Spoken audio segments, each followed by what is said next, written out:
Hello and welcome back. It's been a while, mainly because I've been a busy guy and I've decided it's time to pull my finger out, get a good guest on the show, get the podcast fired back up again, and actually start digging into more of the stuff I'd like to talk about on this podcast because it's been a little bit of a while. So I'd like to introduce to you guys today Mr. Daniel James. Welcome to the show, mate. Oh, thank you for having me. I think it's going to be a really interesting conversation. Like the fact of before we've even started recording, we've already kind of got into it a little bit. So yeah, I know it's going to be. I know it's going to be good. Exactly. It's awesome. So for those of you who don't know Daniel, Daniel is the host of the Prime Life Project, and obviously was a very busy PT and moved on to many different things. Now does a lot of podcasts, talking on the radio, going into schools, and doing some amazing things, helping people. So, Daniel, do you want to explain a little bit about yourself and how you got into the whole the Prime Life Project? Absolutely. So I started my career, kind of most personal trainers did, like working at a commercial gym. So I started at Virgin Active. Didn't have a clue what I was doing. I started off as a fitness coach, and at Virgin Active back in the day, what used to happen was, as a fitness coach, you had to write they were called kickstarts or something, where you basically wrote a program for someone. And I'd be writing people 5-day training splits. And what would be happening was they weren't getting PT because they'd keep coming back to me. And then one day what would happen is, can you hear the ice cream van going off? This has happened 3 times on my podcast. This ice cream man knows. It's definitely not me that's buying all the ice cream. And then basically one day the personal training manager came up to me and said, listen, you've got to move into personal training because you basically just put PTs out of business. They're not having personal training because they keep coming to you for programs. So I remember my first ever personal training session and I was absolutely awful. I felt like I just stolen this woman's money, and I was like, right, I need to basically just learn. So I went on a massive mission, just spent thousands of pounds, as you do, on courses and stuff. And I was very blessed to work at M10. So that's where I basically sort of worked my career, with Mark Coles and the great team that was there. So you had James Suttons, Danny Foxes, a guy called Reed Stafford was there, all these great coaches now. And I basically honed my skills there, got really good, and then basically built my business up on the back of transformations. I then ended up competing. And when I competed, I then also suffered massively with depression. So I was competing on the front cover of magazines, literally living my quote-unquote best life. So my Instagram's still the same. If you scroll down to the bottom, it's all there. There's pictures of me on boats in Santorini. I'm shredded, front cover of magazines, but I was depressed. And all I was doing was using Instagram as a smoke screen to basically cover up how miserable I actually felt. Why was that? I didn't like myself. Fundamentally, I hated myself. From school, I got really badly bullied. I didn't know who I was. I didn't really fit in. And essentially all that happened was I was still that same kid from school. I was just now jacked and shredded, but I still wanted love and I wanted validation. So basically I went on a massive escapade of trying to get people to like me. That was what it was like, again, with girls, with anything like that. I just wanted people to like me. So that was me doing this modeling. She's like, oh yeah, girls will like me now because I'm a model. But no matter how many girls I date or sleep with, whatever it was, I never, ever felt satisfied, and it made me more and more miserable. So the more jacked I got, the more shredded I got, the worse it got for me. And then one day I sort of woke up and I realized my life was an absolute mess. I can remember it so vividly. My flat was an absolute joke. I had such negative money in my bank balance. It was ridiculous. I was just like, something's got to change. And it was at that moment I was like, right, I need to figure myself out. And for me, I don't like being out of control of situations. I kind of like to know. And I didn't like the fact I didn't know what was going on inside my head. So I basically then completely flipped my business model and went on a one-man crusade to figure out what had actually gone on. And then once I'd figured it out, I'd realized that this was the key to fat loss that people were missing. Because what would be happening with my clients is I got them the fat loss results, get them amazing transformations. You then see them in a year's time and they're back to where they were again. And they hadn't made the identity shift because the mental mindset side of stuff hadn't been addressed. And I then went on a massive mission, changed my business model, set up the Prime Life Project, got some coaches working with me, set up the podcast, and I was talking to schools about this stuff. And for me, all I want to do is just arm people with the information that I wish I had when I was struggling. Because the thing that annoyed me the most was when I found this information about mental health and mindset, I couldn't believe all this information was out there and no one had told me. And then the more you talk about people now, they don't know the information's out there. So I'm almost like on a one-man mission now to give this information to people for free. Like the podcast is free. My Instagram page is free. All this stuff, I'm like, just take this information because I don't want you to go down the same dark path that I went down. So please take it and use it. So that's again, a long answer to your short question. That's amazing. So I want to dig in a little bit deeper into that. So you said there that you've always been someone who needs to have control. Why is that? So when it comes to control, I think the biggest thing for me was when I used it in that reference of being able to control my mind. When I lived in America, so I went to university in America, got my degree in America. I got really badly beaten up when I was drunk. And I didn't like the fact that I couldn't defend myself because that's out of control of my body. So I made a promise to myself right then and there. I was going to stop drinking, and I haven't drank since. So that was what you're talking about 15, 16, 17 years ago. So when it came to my mindset, it was the same thing. So when it comes to control, it's not about I need to be a control freak. It's simply a case of I didn't like the fact I didn't know what the hell had just happened. So I was like, how have I just got so out of control of my life? How has this happened? And it's now when I went down these rabbit holes to figure out all this stuff, I was like, wow, it's my thought process. I've done this to myself.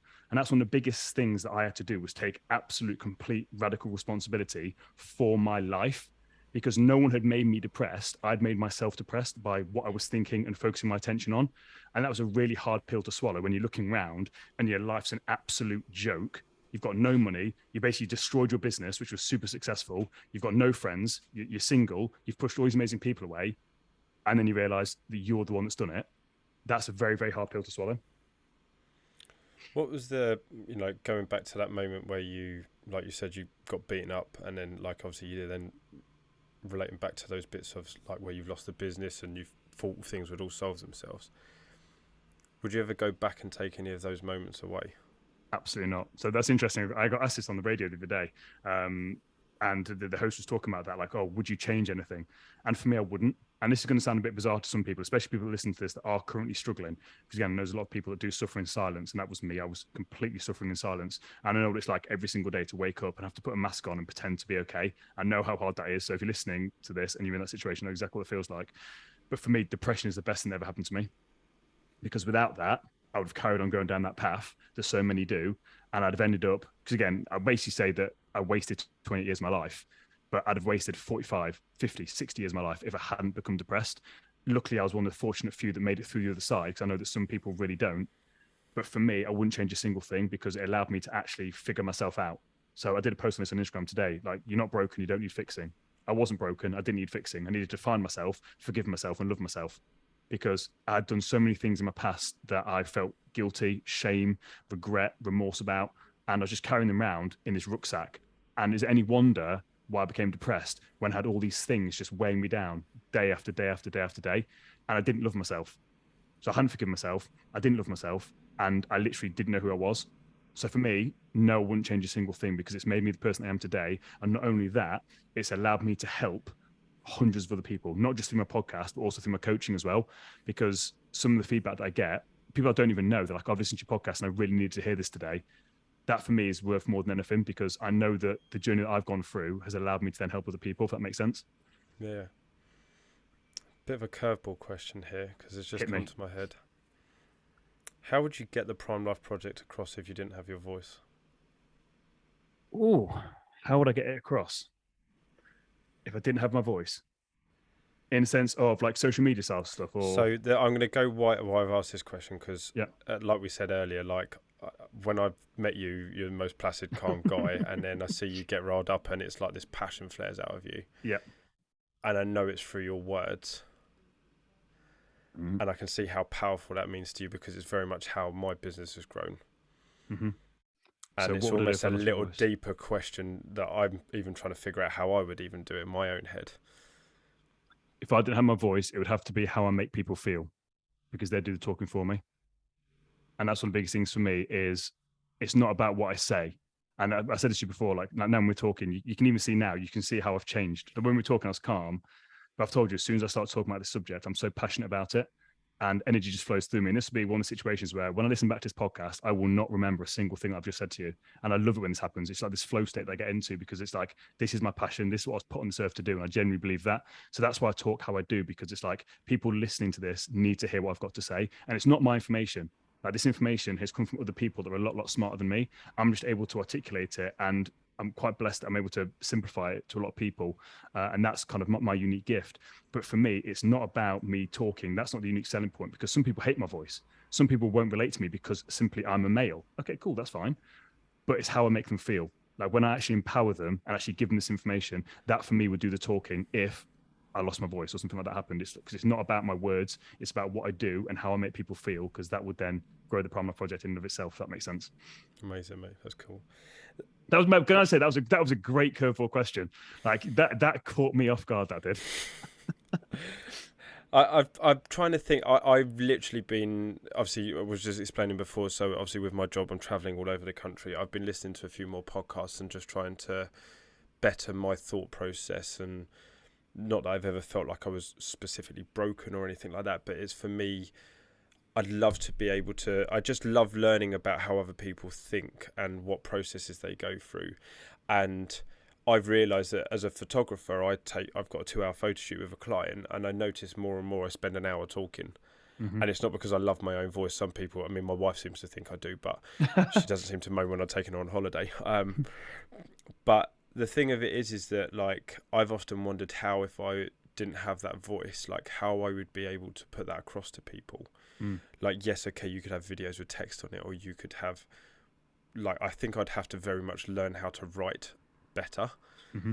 Would be one of my like points that I'd try and get across to. But there's something so powerful when you're in that flow of that feeling of just like I one of the bizarrest things for me, and I don't know whether you've ever had this, is that so I actually made a mistake with a client a little while back, and I misunderstood what type of photo shoot they wanted, and I pushed them because I thought they needed that push, because my passion is there to like help people. And through doing that, I learned that, okay, she didn't want that and I should have asked the question. It was because I was so used to this being the common thing that I did. And going back to it afterwards, someone said to me, well, you don't realise how in your face you are. And I was like, I thought like they meant I was like kind of getting all ghetto in them and like, you know, chopping it. And they were like, no, but you just so want to get, it's almost like you want to be heard. And I was like, well, no, I know it's not I want to be heard. It's that I give so much of a shit about helping them be the person that they want to be that I forget to just breathe every now and again and stop. But if I could do it in a different way, how would I do it? How could I still help people to unpick those problems in their life? And like, you know, as I know that obviously you help a lot of females as well, and obviously this isn't like a females are all broken kind of conversation, because it's nothing like that. But obviously I get a hell of a lot of females come to me and they open up to me quite quickly, and I've had to do a lot of learning in myself about like, why is it that happens to me? You know, why is it that people feel comfortable with that? I'm blessed with it, and I sit there some days and think, wow, like how can I help people like you do? You get people just reaching out to you saying like, you've helped me today, you've done something that's just taken me to a better place. And if that one thing that both you and I get passionate about is talking, gets taken away. I tell you where this comes from. I believe I seem to remember you're a football fan. I listened to Chris Kamara's podcast this morning with him having. Oh, that's on my listen. That's on my listen. Just hearing how deflated he sounds as a person compared to who he was, from having the one thing you would know of him to have as a gift is just the way he just is and he's talking. But then what's he got now? He's got a story. So again, 100%. At some point he will lose his voice, but he's not his voice. That's just how he expressed himself. It's the same with you. Like, you are not how you talk to clients. You're how you make them feel. So, do you know what I mean? So with this, it's interesting when you said that about women specifically, because obviously the thing I talk on radio about is basically called the Circle of Men. So it's basically men talking about men's mental health. And my latest podcast was specifically about men's mental health. But again, talk about women as well, being quote unquote broken. Like I said earlier on, I don't think anyone's necessarily broken, but I think they just need to just find themselves. And I think one of the biggest things, especially when people are doing a photo shoot in the situation that you're in, is a case of that's a very, very, very unique situation where they're very exposed, and especially to a male photographer as well. Very vulnerable as well. Exactly. So it's a case of right there. It's like, that's when you're finding yourself and what you're made of, because it's one thing talking about doing a photo shoot. And again, take it from me, who used to be a model, one thing talking about doing it, but when you're there actually doing it, it's a completely different ballgame. So actually you then talking about that, you can see this person, you can see their potential, and they can't even see it within themselves. So that situation there where you basically made this woman potentially go out massively outside of her comfort zone, your intention was good. Your intention was, I can see how amazing you are here. And she would have known that. So yes, you may have pushed a bit too hard, but actually your intention was, I can see this potential. But that's the whole thing about this, is it's constant learning and evaluation of yourself and how you're coming across and how you're articulating it. And again, potentially you're saying, how would you get better at that? Potentially, because you're a videographer and you have all this video stuff, potentially do a little mini video course for people that basically before they do a photo shoot, you're kind of asking them a few questions. So it gets them a little bit more relaxed and into it. And they're like, oh, this is what this guy's about. because I was very surprised when one of my clients came to you for a photo shoot, and that's how we met, about the kind of questions that you're asking. I was like, oh, I didn't expect this from this guy. And that's for me that does this for a living. So if I was a complete average Joe or Jane coming to see you, I'd have been even more taken aback, because again, people don't talk to people how you talk to people or how I talk to people, because we want the best for people and we can see their potential. So we've got no problem just going out there and asking a really blunt question, because we know when this person answers it, it's going to help unlock something within them. But people don't do that. People don't know how to communicate. So you just coming out of the blue, they're like, oh, I'm just coming to do a photo shoot. And then you start asking them a deep question. That's been like, whoa, because most people don't talk. They just communicate via text message or Instagram or Snapchat, wherever it is now. It's amazing, isn't it? And that's why I've, like, obviously without going too businessy on it, like, it always makes sense to get on a call with people and have a chat with them, because you really do get to learn more about them as a person and understand them. And obviously that's one of the biggest things that I've found, and obviously like the hardest thing that I had to learn through that whole process, is that someone signs up to you to change their life, whether they're like investing into coaching or whether it's like more of like a mindset coach instead of it being like a mental, like a physique, like they need to a change or whatever. One thing that I really had to learn was someone signs up to me 16 weeks, 20 weeks before a photo shoot, and then I never speak to them again, trying to remember exactly who that person was and why they were doing it. And also that reason can change vastly. Yet you've been talking to them the whole way through the process. You know exactly what's gone on. If they've had a bad breakup, if family member passed away, if someone got ill, if they broke a leg or whatever it was. And then all of a sudden they're put in front of me. And for me, it's almost like that sink or swim thing, which I quite like, because I like the battle of like, okay, what questions do I need to ask to find that stuff out? And it's amazing where your brain goes to. And I'm sure you've had moments where you kind of have to stop and go, okay, I was not expecting this. Like a question a second ago, it's like, where would I go with this? And I think that's also one of the things that I've been really keen to like help people find, is like solution-based thinking instead of just constantly looking at that problem. They see, I can't get in good shape. Well, it's not that you can't get in good shape. You just don't see the solution, how you're going to get there, and also why the end goal is important to you, or why starting it in the first place is important. And it's people's... People focus so much on the external. What's sorry, it cut off a bit there. No, and it's with that in mind, like, what's been one of the most not peculiar in the sense of like someone was odd or different, but like, what's one of the weirdest things that for yourself that you've helped someone achieve, which you didn't even realize deep down that was actually happening? What someone said something to you? Well, there's a few that spring to mind, and there's one I'm currently in the process of right now. So when you mentioned about just conversations coming out of the blue, and this is a podcast that's coming out of mine, I haven't recorded it yet, but literally a gentleman that I've known, I say known, he helped me get into a non-league football team, I'm talking 10, 15 years ago. Not spoke to him since. He then drops me a message and says, oh, we go for a walk? And there's me thinking, oh yeah, she wants to have a bit of a catch up. He then dropped this absolute massive bombshell about this stuff that happened to him in his childhood. And I was just like, whoa, I did not expect it. And of all the stuff that I do and all the stuff that I know, it literally knocked me back. And again, in that situation, you just kind of, like you said, it's like sink or swim. But I know enough about this subject where I was able to, because I literally haven't spoken to this guy for a long time. And I thought I was not expecting this conversation. But he just said to me, his exact words were, I know we've not spoken. I've been following your stuff for a while. I felt compelled to talk to you because you're the only person that's going to understand. So for me, that then says that my message has come across. And basically, long story short, he wants to share his story on my podcast. And it's the first time he's ever shared it. And he's had newspapers that have offered him hundreds of thousands of pounds for his story. It's that big.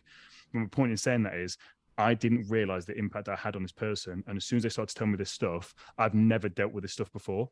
But all I could do was just deal with the situation in front of me and just show up as the most authentic version of myself, and just ask myself, what does this person need in this situation? And from that moment, it's not then about me. It's not about what I want. It's about what does this person need, because they're pouring their heart out. And then I basically gone back into my office and basically I drew some stuff out for him, and I basically helped connect some dots for him, which is exactly what he needed. But then to go back to your original question about some of the stuff, so I've got a gentleman that's working with me now. I went for a walk with him yesterday as well. And he basically signed up with me for fat loss. But along the journey, what he didn't realize was that he had a massive missing link in his life when it comes to his identity about his culture, because he's Asian, and his dad dying very, very young. And there's these two massive roadblocks that basically completely stopped his progress his entire life. And it made him an angry person. It made him not be the best version of himself. And what we've done is basically unpicked all of this stuff to the point now where he's about to be a dad. So his girlfriend's due sometime over the weekend. And we went for a walk yesterday and he said, I started this journey to get fat loss. But what you've actually given me is peace and understanding about who I actually am and what things were passed down from my dad that I didn't even need.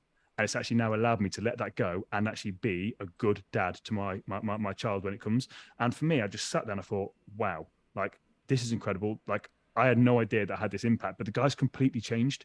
His girlfriend comes see me all the time because she trains one of my coaches.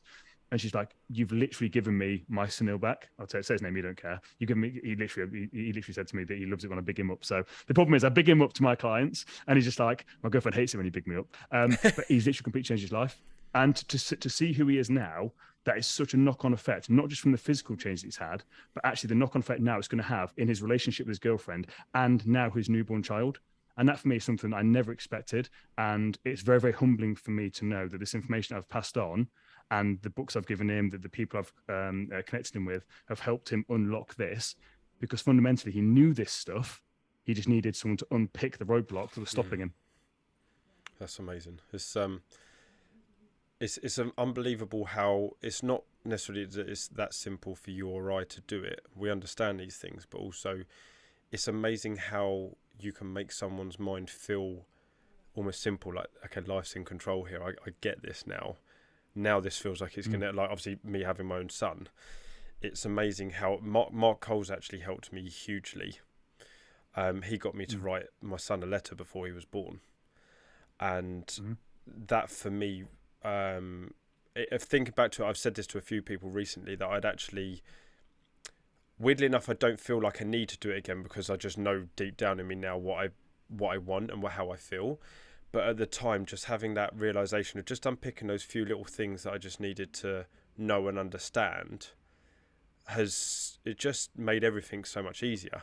You know, you run your own business. I meet a lot of online coaches who want to run a better business and stuff. And it's amazing how just giving people the space to just talk a little bit and just see a different version of themselves, all of a sudden, this person they create, like, you just had to see a different version of yourself. You didn't have to be shredded. You didn't have to be that good looking dude on the cover of things. You just needed to be more you and more what sat right with you.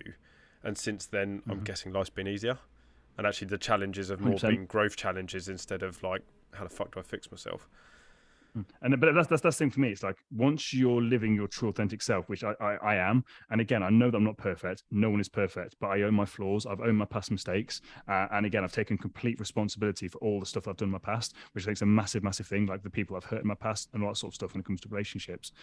But for me, like you said there, it's throughout school and throughout life growing up, we suppress who we truly are because we want to fit in, and that's all that I was doing.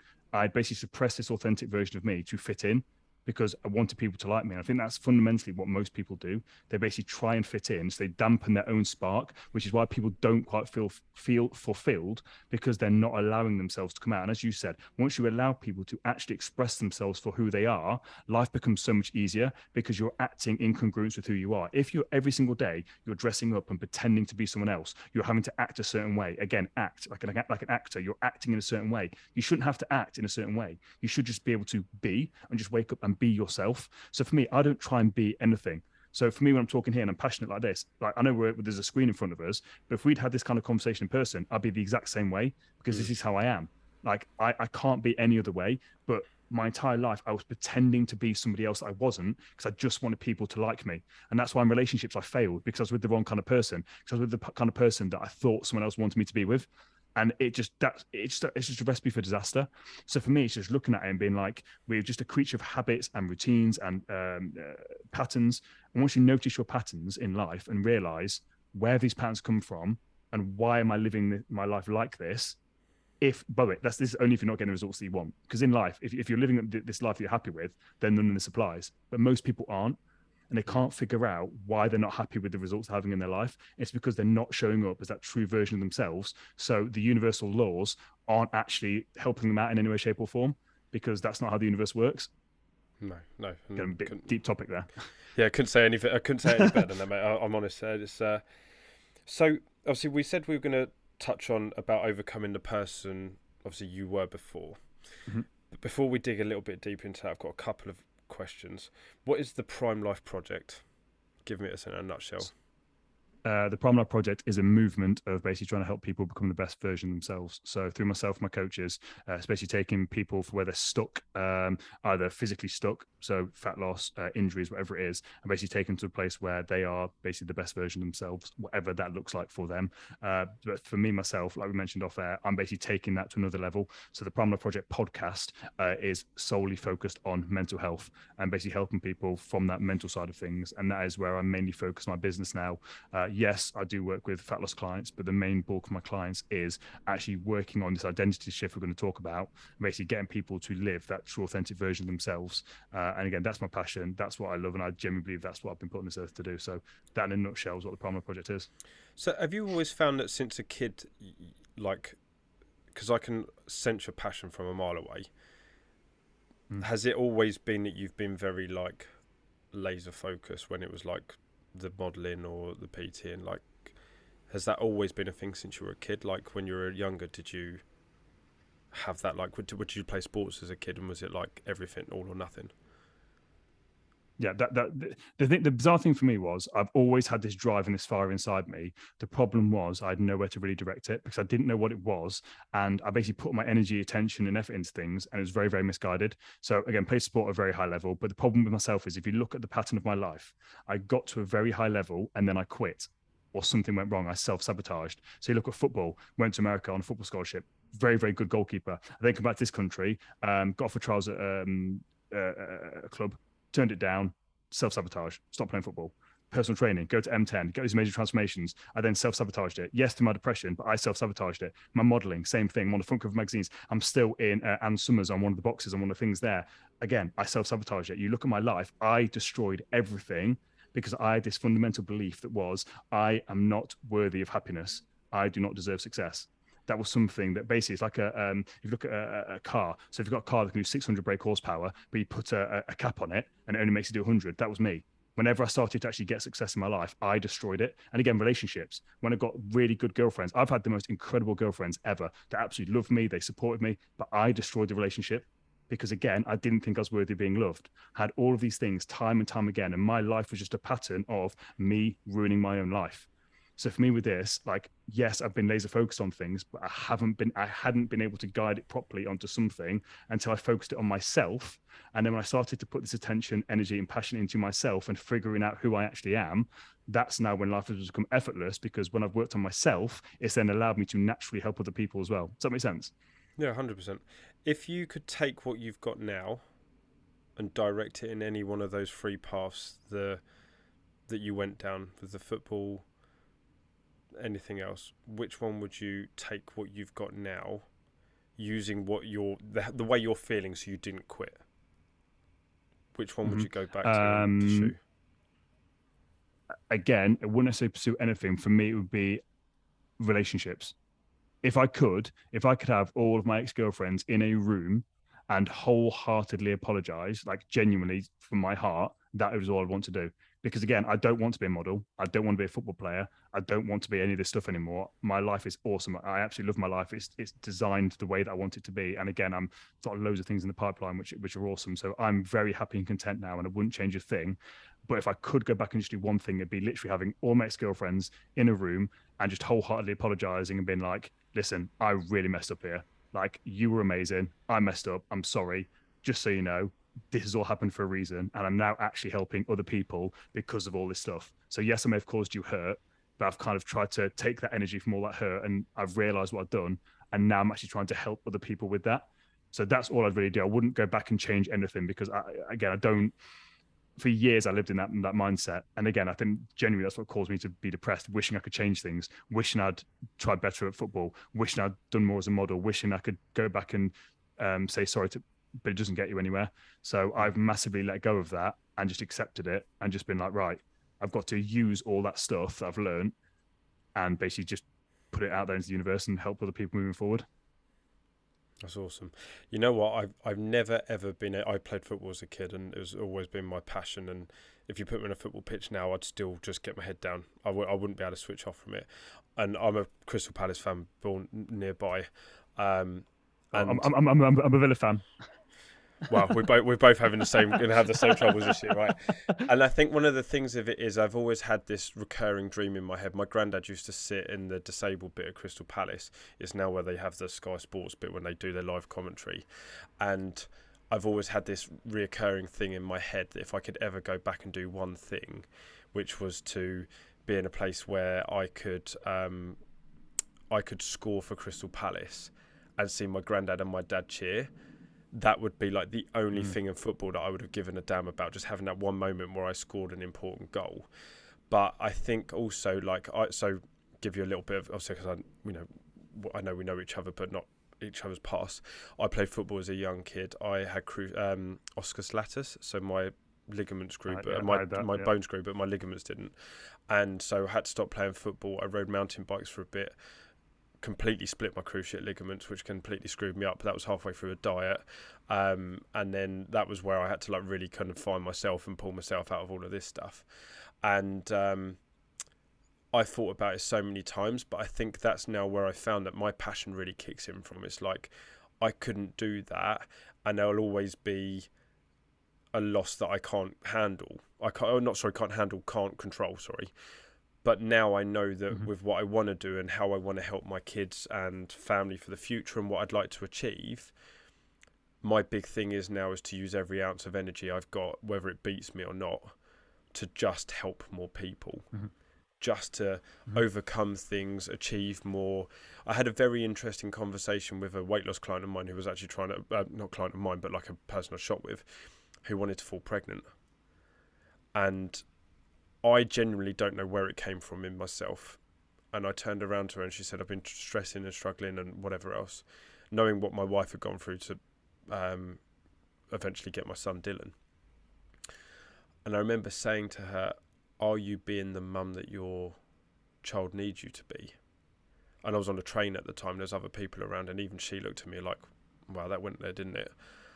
And I don't even know where it came from in myself. And I was like, when did I give myself the permission to talk like this? And then when I realised that I didn't do the things I wanted to do in my past, and now I can't afford to not let it happen in the future. And then 2 weeks later, she texted me with a pregnancy thing, saying she was pregnant. And I was like, that's quite a cool feeling. There's something completely irrelevant to what I do. And yet that person could see themselves being that person. And it's amazing that even though you and I will never play professional football as much as we'd probably love to have that one day where we put a shirt on and go out and play.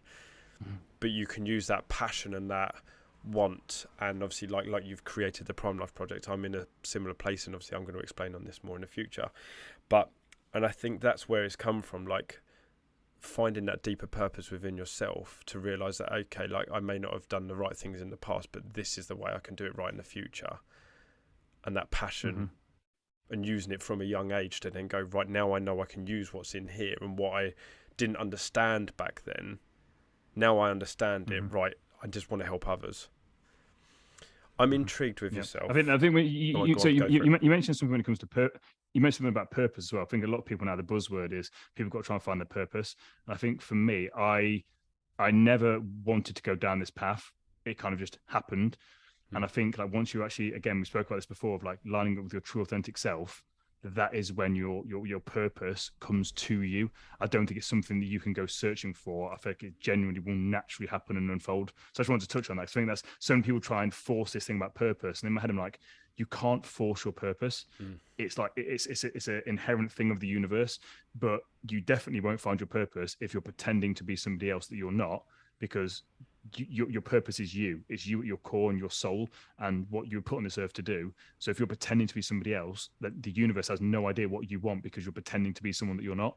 So for me, that's a big thing of just like, once you go on this journey of actually figuring who you are out, like the barriers will come down, and then whatever is meant to be will be, and you will fall into it. And that's when you find your passion, and then things just become effortless.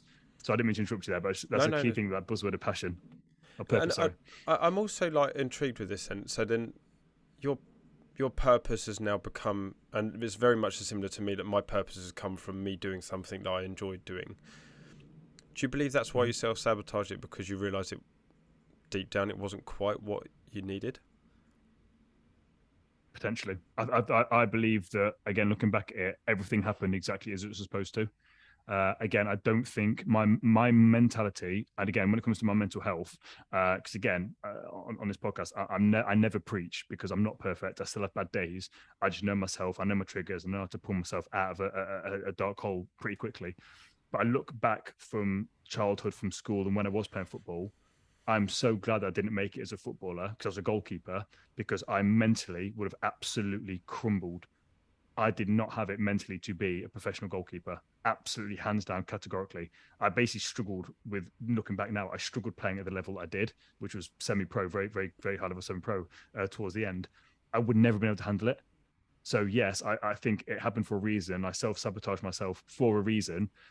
And again, I think that was to do this deep work. I think my trajectory was meant to be, I was only ever going to end up one way. If I look at my life and the trajectory that went down, it was only ever going to end up with me getting depressed, because I look back at school and I had tendencies at school for it.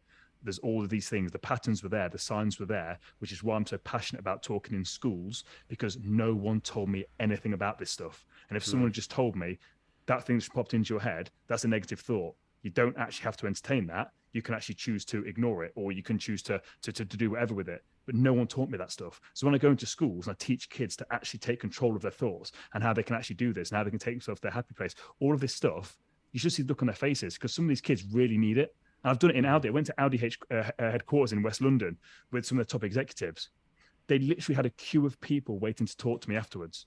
A queue of people, and these are top end executives, because these people hadn't been told this stuff before.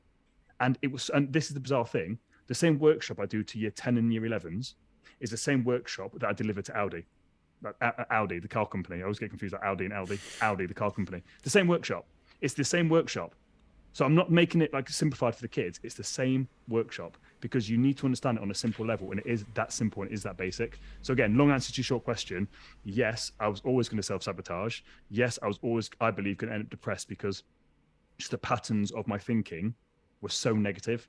And still to this day, even with everything that I know, I have to try really, really hard, because I genuinely think that I'm predispositioned to go down a negative thought pattern if I don't stop myself. So that's why I've got to do the things that look after mental health. For example, I know that if I have 2 bad nights sleep in a row, my mental health takes a massive dip, because I lose the ability to actually battle that voice inside my head. I know that, so I'm very, very anal about my sleep. So little things like that, it sounds simple, but for me, that is absolutely massive to my overall well-being and overall happiness. I think also that it's giving yourself the space to learn those things. Absolutely. Like, which a lot of people don't. They just kind of keep penetrating into every single area of their life, and they kind of go, right, okay, let's just strip this back to the simple things. What do I eat? How do I sleep? How do I interact with people? How do I communicate? How do I think? You know, so many people don't listen to the words that come out of their mouth. They suddenly go, oh, I didn't realise it sounded so negative. And I'm like, well, you've never given yourself the just chance to just listen. And it's amazing when you do. But it starts with us.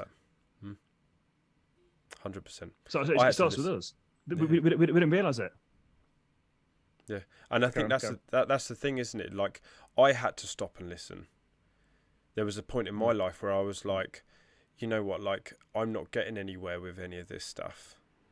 And if I keep listening to the people that are around me, they're not going to get me anywhere. And also, if I don't like how this is going, well, anyone can make a change. It doesn't matter. Age is irrelevant. I know when you're older, you probably don't want the hassle of it, but also even more reason to sort it out before you kick the bucket, as they say. You know, you want to be in a place where you do overcome those things and actually go, you know what, I saw happier days towards the end of it. And I think you'll always live that, even if you didn't get everything you wanted in the past, you're in a position where you're like, you know what, even though it didn't all work out, I did some of it right. And that I can be happy about. So, absolutely. And that's, you know, I just wish more people give themselves a chance to do it. Yeah. But this is things that you've sort of hit something on there as well about being around certain friends and stuff like that. And this, again, one of the things I say in school, no one is coming to save you.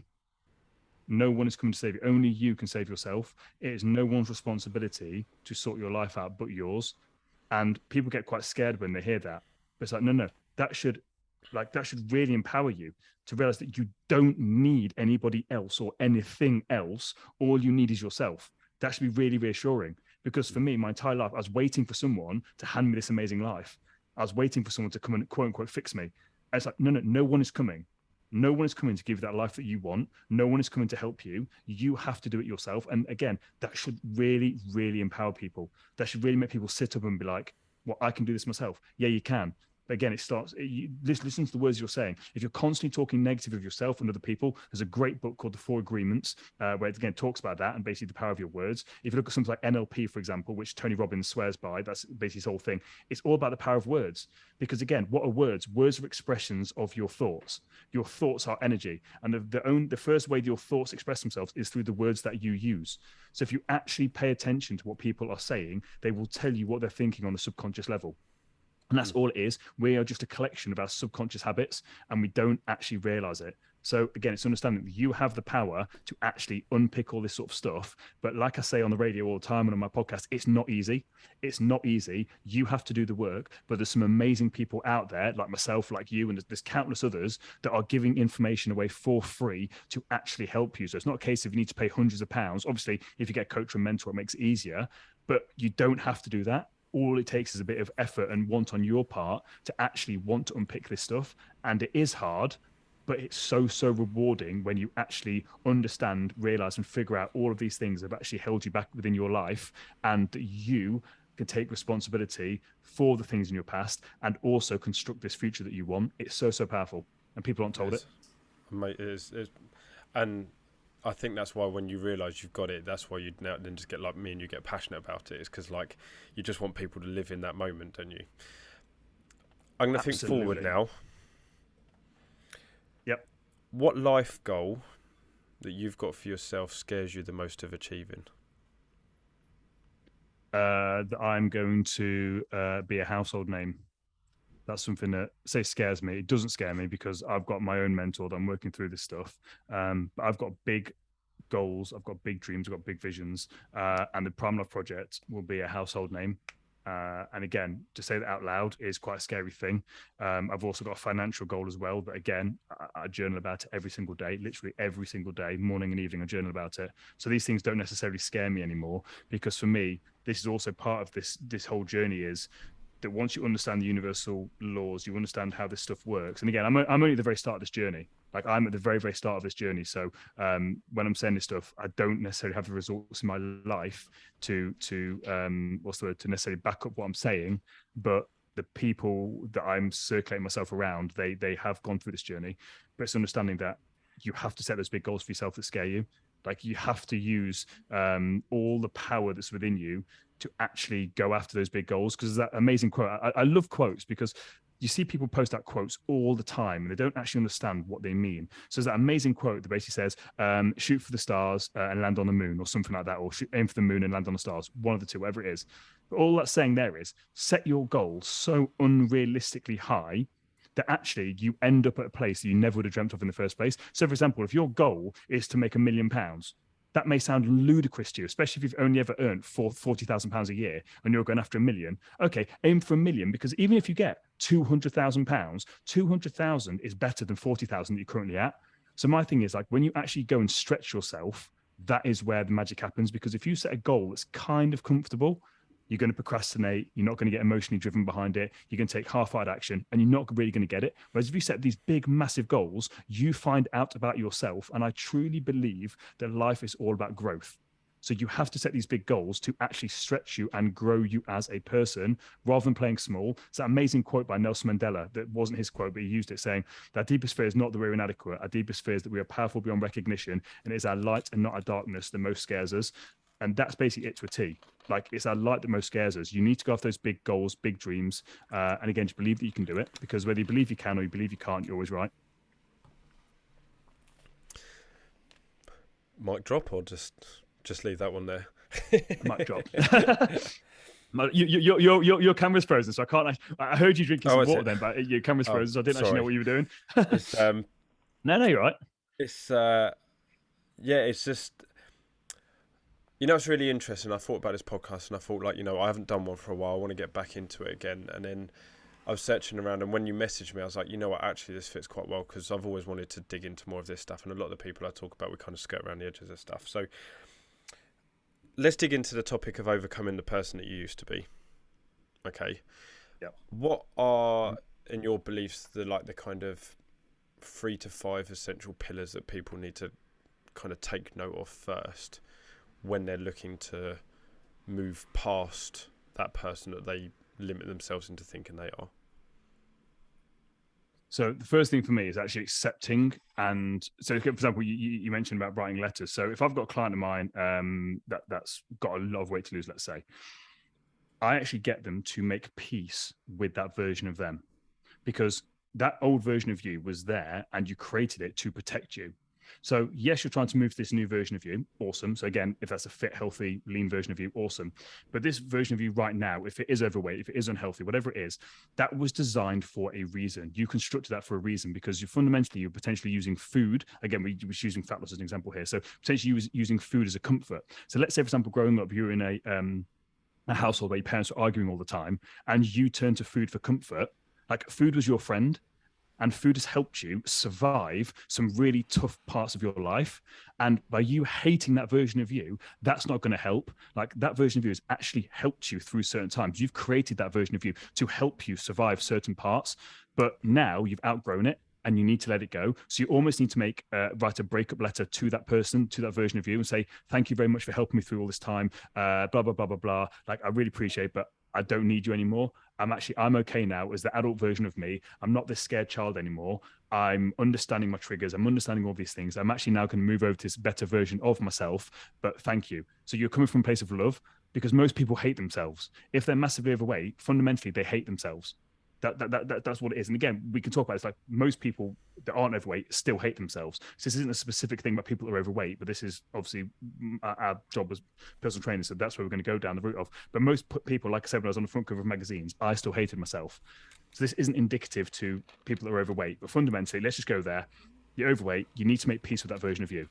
Because again, you have to start loving yourself. Because again, let's say me and you are best friends. If I kept saying, if I said to you, right, every single day, I'm going to be at the airport and I'm give you £1 million, I'll take you on a dream holiday. And every single day I don't show up, you're going to think I'm an absolute arsehole. If I then turn around to you and say, hey, Ben, can I borrow 10 grand? You're going to be like, are you joking? But that's the relationship we have with ourselves. We fundamentally don't like ourselves because we keep making promises and breaking promises to ourselves. But you have to make peace with that. You have to start to love yourself again, because you're not going to want to better yourself if you don't like yourself. Because if you don't like yourself, why would you want to better yourself? So first thing for me is just let that version of yourself go, write yourself a lovely letter, and essentially break up with that version of you. But then understand what's going to happen is you had, as this version of you, coping strategies. So when you're stressed, when you're angry, when you have an argument with your boyfriend, you will have coping strategies as that old version of you. Now, as you move over to this new version of you, you're not going to have those same coping strategies. So maybe for 3, 4, 5 weeks, you're going to be absolutely smashing it. Life's going to be amazing. And like, yeah, I've got this nailed down. Like, I'm this new version of me. Life's amazing. And then something's going to happen. It's going to rock the boat. And as this new version of you, you're not going to have the defense mechanisms to handle that situation. So you're going to revert back to that old version of you. Now, this is where people mess up, because once they revert back, they think that's it. But understand, when you do that, come at it from a place of compassion and ask yourself, what happened? What was this situation that triggered me? And why was I feeling this way? So again, the trigger. So you're going to be feeling a certain way. So let's say if you had an argument with your boyfriend, let's say you had an argument with your boyfriend and you're feeling unloved. So you then turn to food to get the feeling of feeling loved. So you now know that you basically wanted to feel loved. Okay, cool. So what other action can you take next time as this new version of you to get that love and connection that you were seeking and got from food? And it could be reaching out to a friend. Because that's fundamentally what you wanted. You wanted to feel connected. You could go home to your parents. You could, I don't know, whatever it is for you, you've got to find out, right, what is it that I actually wanted? What was it the food was giving me? And that's then you then build up this new toolkit for this new version of you. And understand, as you're going through life, you're going to revert back to that old version of you time and time again.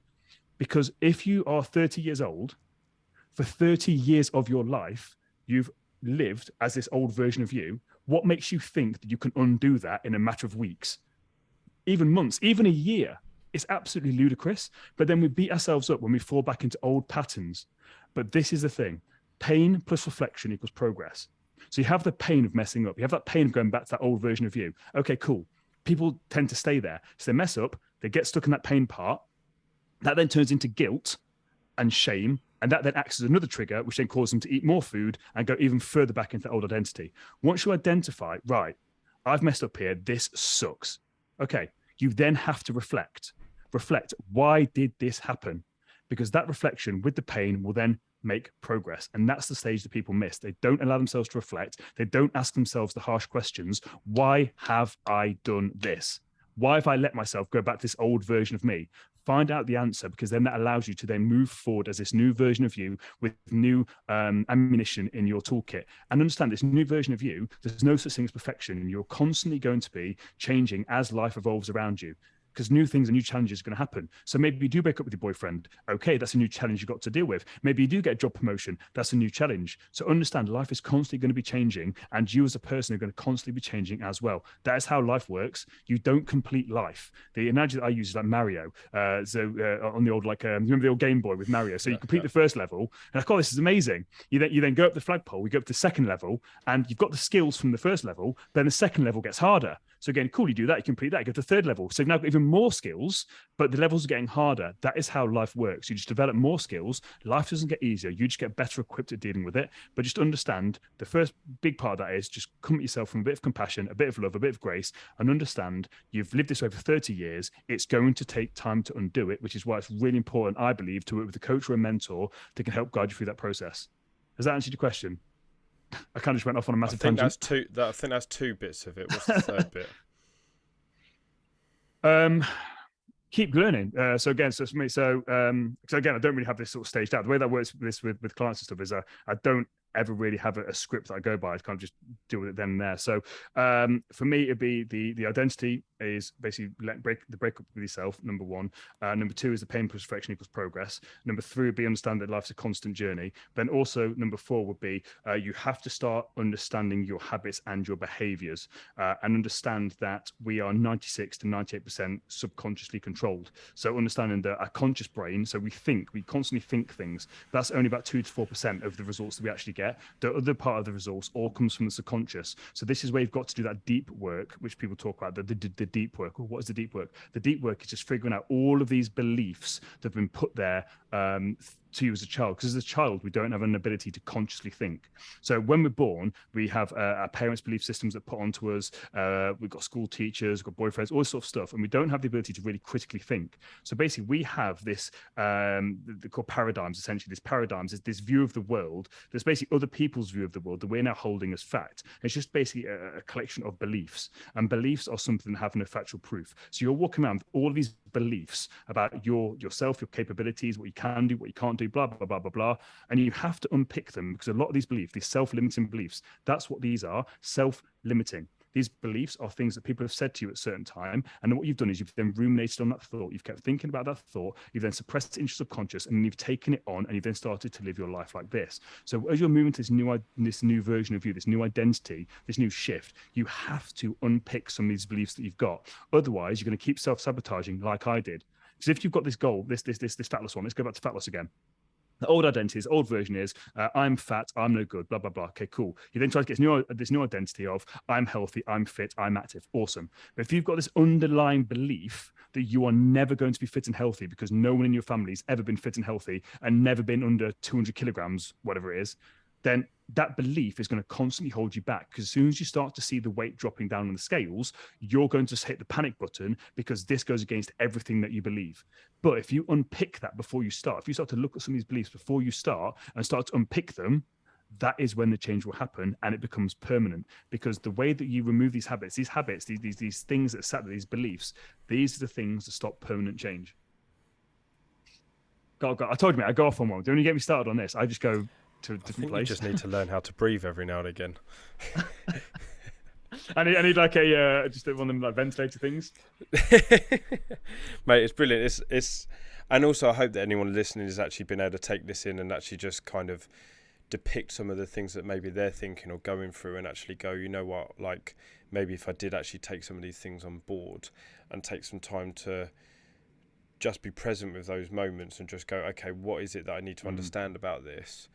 They will take themselves to a better place, whether it's just feeling that little bit better, as you know, just that 1 or 2% every day that you can tweak and improve. is always going to get you closer to where you want to be. And like you said, you just learn to be tougher and more resilient in the tough times. And that's the big journaling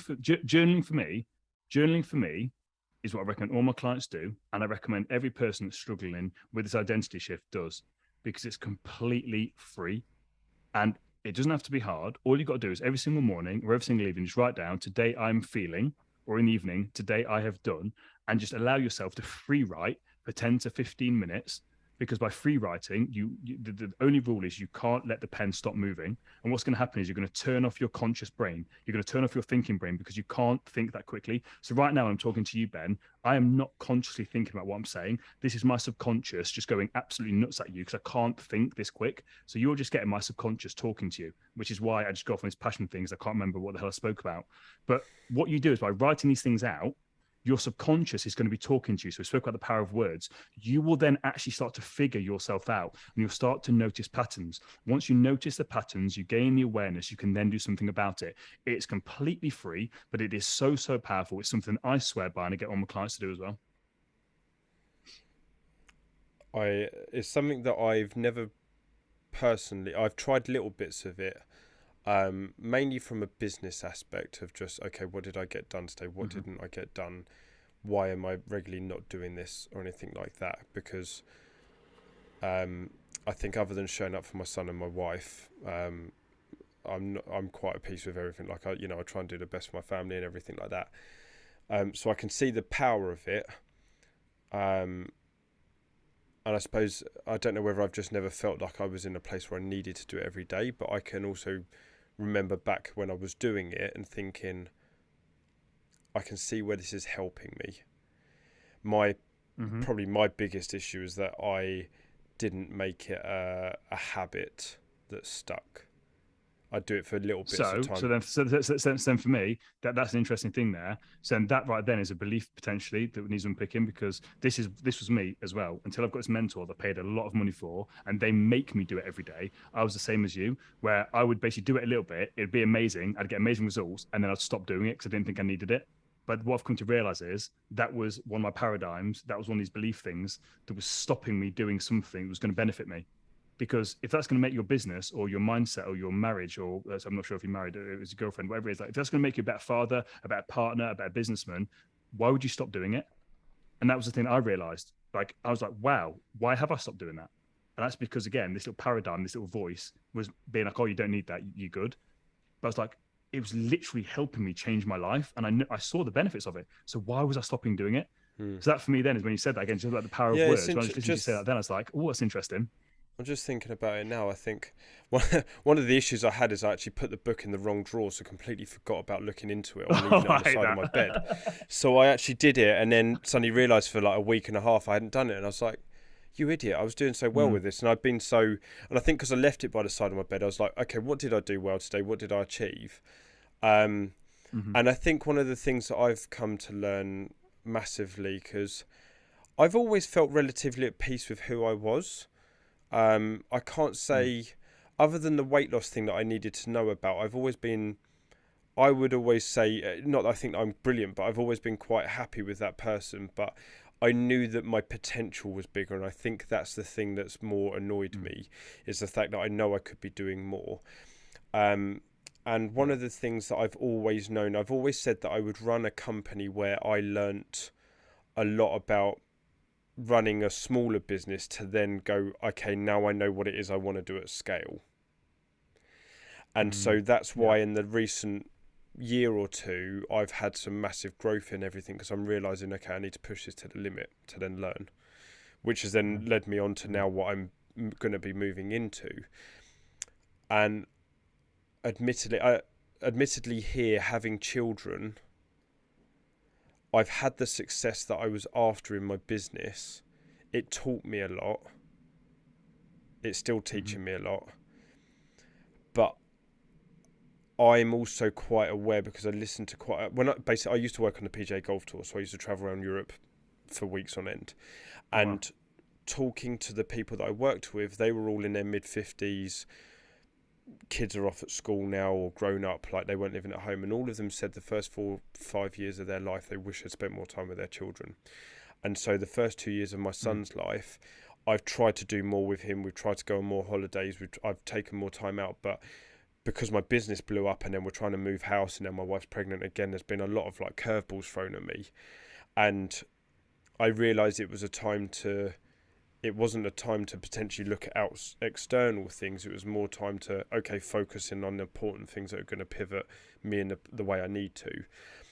I genuinely believe, and this isn't me just trying to find a way of not doing what I've been doing, but I think I just also understand, because I'm very at peace with myself about who I am. I know this isn't the time that I need to be focusing on changing into that next person, because I'm quite content in being who I am. But also I've given myself the space, because I've been doing what I've been doing, to then see what my next thing is. And I think probably for me, when my daughter turns up, my wife's pregnant and she'll be due in November.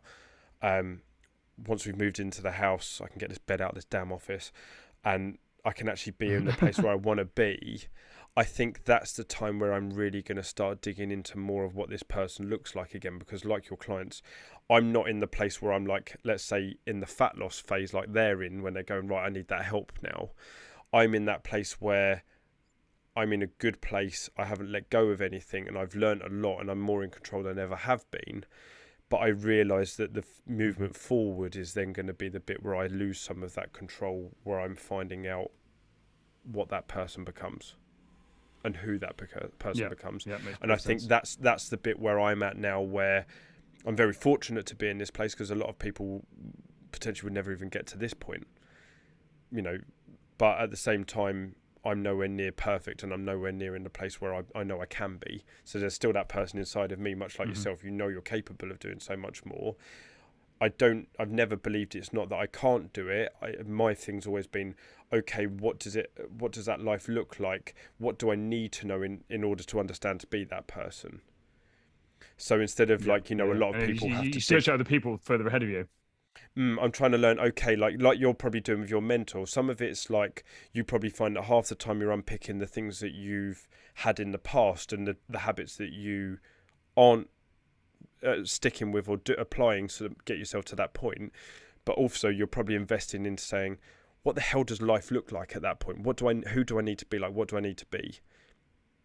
And I think that's something that I've come to learn, that I need to be around that type of people. And I've purposely put myself, and I spent a lot of money trying to put myself into those places, much like you have, just so that then you go, now I understand it, I can do it.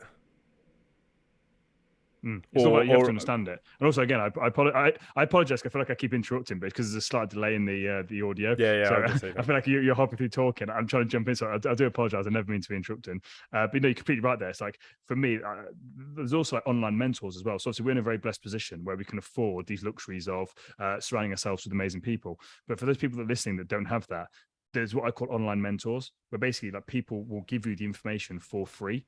It's all there on YouTube, podcasts. People will give you this information for free. It is out there. So it's looking at what kind of person do you want to be, what kind of life do you want to have, and then go and research those kind of people, because they will literally tell you how they did it. But it's a case of, obviously, when you're paying for it through a mentorship or something like that, like you get it a lot more like blueprinted and it's more specific and tailored to you as a person and where you're at, blah, blah, blah.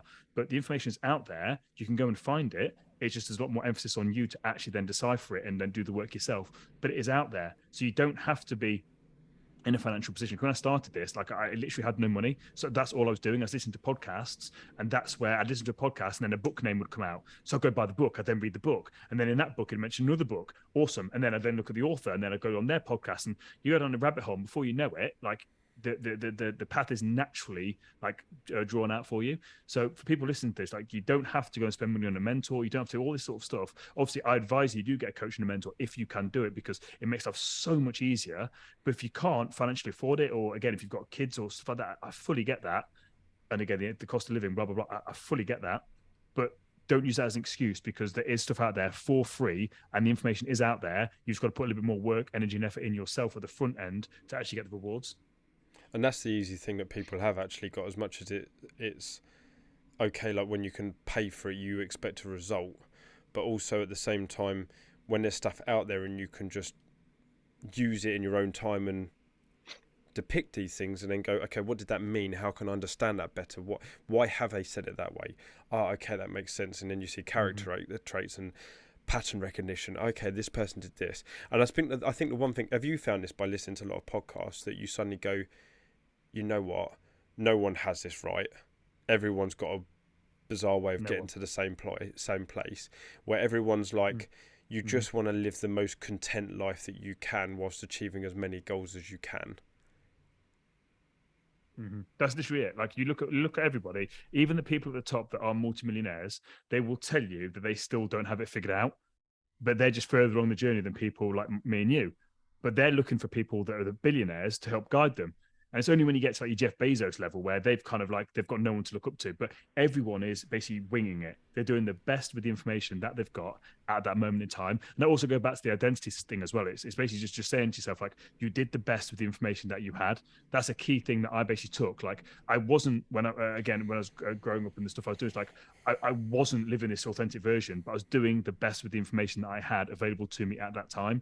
And that's such a key thing to just like, it's okay. You didn't know what you don't know. And you look at people in life now, there so many people just winging it because we don't know what life's meant to look like. We're all just taking on this information, we're interpreting it in a certain way, and then we take the best course of action that we know how. And the whole journey of life, as I said, is about growth, and it's about that constant course correction, because you're going to make mistakes. I make mistakes literally daily. I'm sure you're the same. It is what it is. You don't dwell on them. You move forward, and that's just how it works. And you look at some of these millionaires that listen to their podcasts, they say the same thing. And again, one of my favorite books is Happy Sexy Millionaire, where with that Steve Barrett, or whatever his name is. But he literally says that he was essentially just winging it. And it's just amazing to hear someone that's a millionaire, so successful, just reading his book. It's so simple, so easy. I'm like, wow. Like, this guy was literally just kind of winging it and making it up and course correcting the whole way through. And it's just incredible. You're sat on the end of your bed. It's very peaceful and quiet. What's the one thing you would change in life for you moving forward?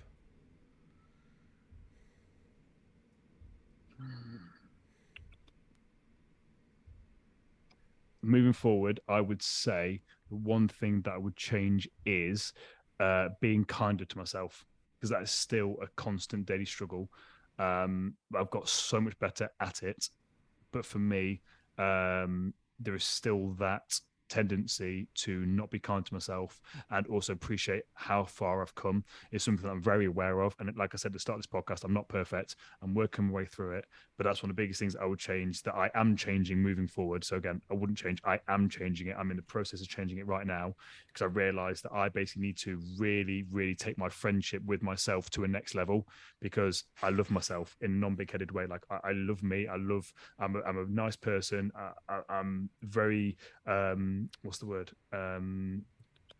Passionate about what I do. I help people. I like me. I like myself. I like my own company. But I need to also really, really level up that relationship moving forward to achieve the massive, massive goals that I've set myself. So that'd be the one thing that I'd change. That's a great question, Mate, again. It's been good sitting here chatting to you. How can people find you out there if they want to find out more about yourself and your project? So my Instagram is Daniel_James_fitness. That's me on Instagram. When it comes to the podcast, it's on Spotify, Apple Podcasts, YouTube, all the places you listen to podcasts. And it's simply the Prime Life Project podcast. So I just want to say thank you very much for this opportunity. It's been amazing talking to you as well. I've really enjoyed it. Mate, it's been good fun. So thank you very much for your time. I generally look forward to watching the rest of your progress and hoping that you actually take a breath in some of the next podcasts. Mate, it's been a pleasure. Thank you very much for your time, and thank you very much for listening.